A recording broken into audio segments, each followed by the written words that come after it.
నానమ్మ కళ్ళల్లో ఆనందాన్ని చూడ్డానికని ఒక మనవడు తన అక్క ప్రేమించినటువంటి, పెళ్లి చేసుకున్నటువంటి భర్తని చంపేశాడు. ఇది సూర్యాపేటలో జరిగింది.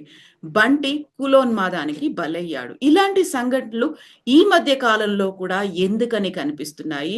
మారాల్సింది ఎవరు? ఎవరిలో మార్పు రావాల్సినటువంటి అవసరం ఉంది. మనతో పాటుగా ఉన్నారు ప్రముఖ హ్యూమనిస్ట్ బాబు గోగినేని గారు. బాబు గారు నమస్కారం అండి. నమస్కారం.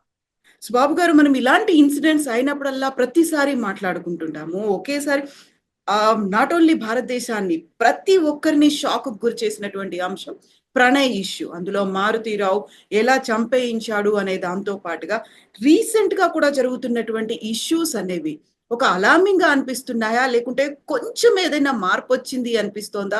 ఎందుకంటే దాన్ని గ్లోరిఫై చేసి చూపించేవాళ్ళు ఒకప్పుడు పరువు హత్యలు, మా కుటుంబ పరువు పోయిందని. బట్ ఇప్పుడు దాన్ని కులానికి లిమిట్ చేయడం అనేది.